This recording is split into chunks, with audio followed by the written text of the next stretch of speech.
Bulletin में सबसे पहले आपको बताएंगे, अमेरिका ने ईरान के लिए जनरल लाइसेंस जारी कर दिया। अमेरिकी महकमा खजाना के मुताबिक लाइसेंस ईरानी खाम तेल और पेट्रोकेमिकल मसनूआत की पैदावार और तरसील की इजाजत देता है। लाइसेंस के तहत ईरान को खाम तेल की तरसील और फरोख्त की इजाजत 21 अगस्त 2026 तक होगी। लाइसेंस के तहत ईरानी खाम तेल, पेट्रोकेमिकल और पेट्रोलियम मसनूआत की अमेरिका में दरामदगी की इजाजत भी होगी। ईरानी तेल की शुमाली कोरिया, क्यूबा और यूक्रेन तरसील की इजाजत नहीं होगी। अमेरिकी महकमा खजाना ने ये मालूमात जारी की है। ईरान के सदर मसूद पेज़ेश्कियान कल पाकिस्तान का दौरा करेंगे।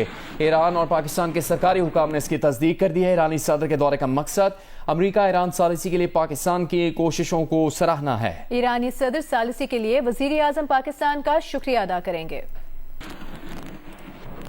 अमेरिका के नायब सदर जेडी वेंस का कहना है कि अमेरिका और ईरान के दरमियान तकनीकी सतह के मुज़ाकरात शुरू हो चुके हैं। कल की बातचीत में उन्होंने ईरानियों को बावर कराया कि जब ईरानी कोई ट्रैश टॉक करेंगे तो उन्हें सदर ट्रंप से जवाब की तवक्को रखनी ही चाहिए। मीडिया टॉक में वेंस ने बताया कि उन्होंने ईरानियों से कहा, जब आप लोग ऐसी बात करेंगे जिसे हम मिलेनियल्स ट्रैश टॉक कहते हैं, तो आप सदर ट्रंप से खामोशी की तवक्को नहीं रख सकते।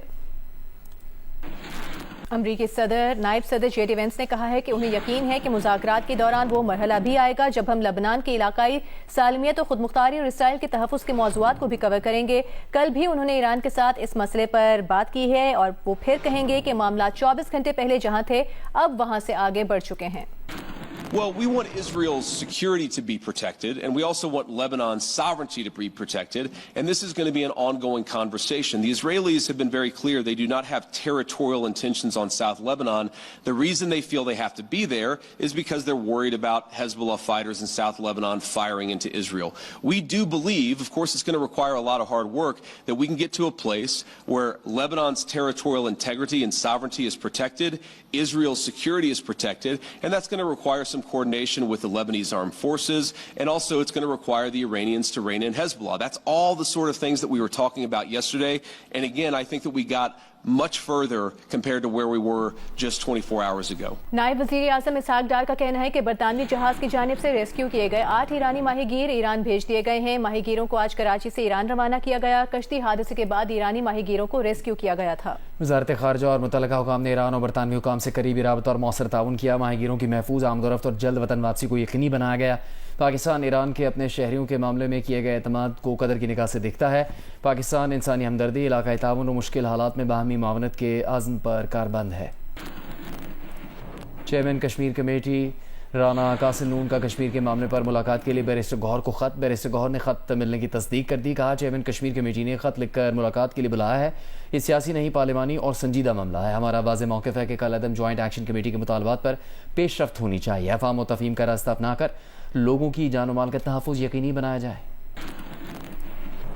और वर्ल्ड कप फुटबॉल में बेल्जियम के खिलाफ मैच के बाद ईरान की टीम ने लॉस एंजलिस की मेहमान नवाजी का शुक्रिया अदा किया। ईरानी टीम ने तहरीरी पैगाम स्टेडियम के लॉकर रूम में छोड़ा, जिसमें अमेरिका की बमबारी से मिनाब स्कूल में शहीद होने वाली 168 तालिबात का भी जिक्र किया गया। वर्ल्ड कप में ईरान की फुटबॉल टीम के मैचेस तो अमेरिका में हो रहे हैं, लेकिन उसका बेस कैंप मैक्सिको में है। ईरानी टीम ने न्यूजीलैंड के बाद बेल्जियम के खिलाफ भी अपना ग्रुप मैच लॉस एंजलिस में खेला, जिसके बाद स्टेडियम के लॉकर रूम में हाथ से लिखा एक पैगाम छोड़ा, जिसमें अमेरिकी मिसाइल हमले के मुतासरीन का हवाला भी दिया गया है। इस पैगाम में लिखा था कि हजारों साल कदीम फारस से लेकर आज के महज़ब ईरान तक ईरान की रूह जिंदा और साबित कदम है। हम फख्र के साथ लॉस एंजलिस आए, इज्जत और वकार के साथ मुकाबला किया और सरबुलंदी के साथ यहाँ से रुखसत हो रहे हैं। लॉस एंजलिस, आपकी मेहमान नवाजी का शुक्रिया। पैगाम में ईरानी शायकीन का भी शुक्रिया अदा किया गया, जिन्होंने दोनों मैचेस के दौरान टीम के लिए अपना दिल, आवाज़ और जज्बा वक्फ किए। साथ ही तमाम अक़वाम के दरमियान अमन, बाहमी एहतराम और दोस्ती के फ़रोग़ की अपील भी की। पैगाम में #168 और #मिनाब की इबारतें भी शामिल हैं। अमेरिका की बमबारी से मिनाब के स्कूल में 168 तालिबात शहीद हो गई थी।